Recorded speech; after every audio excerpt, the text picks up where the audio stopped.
Nomads World, Season 4, Episode 8. The question. The village was changing. Not because another hollow had been built, not because another bridge stretched between the roots. It was changing because people had begun thinking about tomorrow.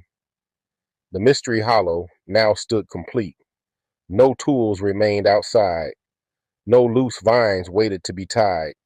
For the first time, no one had work to do there.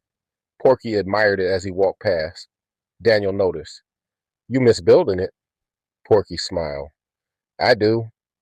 Daniel folded his arms. You could always start another one. Porky laughed. I think Cliff would. Yeah, nearby. Rain and Chip sat high on one of the newer walkways, watching the village below. Children darted between homes. Hunters prepared supplies. Gatherers sorted herbs. Rain smiled.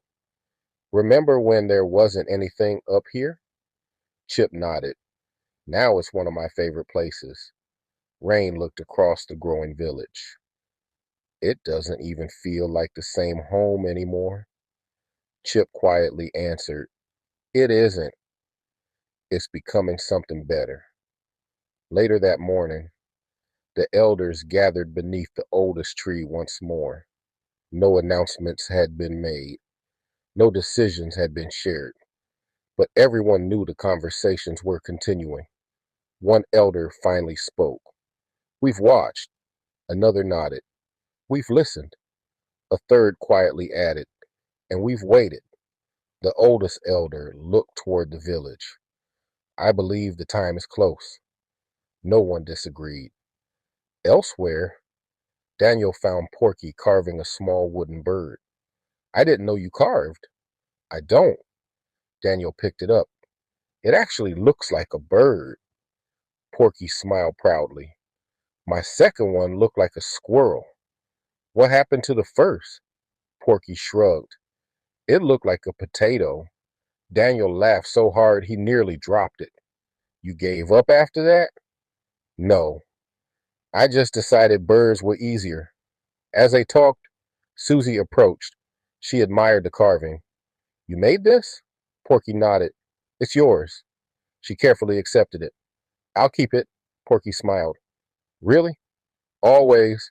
Daniel quietly slipped away. Some moments belonged to two people. That afternoon, Tim and Cliff walked the outer edge of the village. Neither spoke for several minutes. Finally, Cliff broke the silence. You've made your decision. Tim looked surprised. What makes you think that? Cliff smiled. Because I know you. Tim looked down. I still don't know if I'm the right person. Cliff answered without hesitation. That's exactly why you are. Tim stopped walking and looked toward the village. What if I fail? Cliff looked toward the village. What if you don't? As evening approached, families gathered for supper. The entire village felt peaceful. Children chased one another beneath the lanterns. Music drifted softly through the branches, the kind of evening people rarely remembered, because nothing dramatic happened. Yet those were often the moments they missed the most. Porky and Daniel sat together after supper. Daniel looked across the village. You know, I've been thinking. Porky laughed.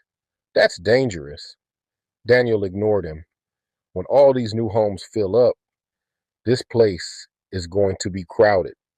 Porky nodded. Good. Daniel looked puzzled. Good? Porky smiled. I used to think having more people meant more problems. He looked around at the families laughing together. Now I think it just means more people to care about.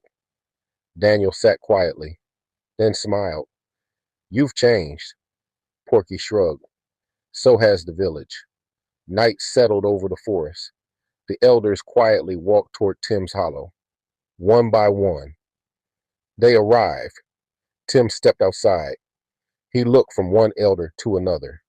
The oldest elder smiled. Tomorrow, a quiet pause. The village will gather.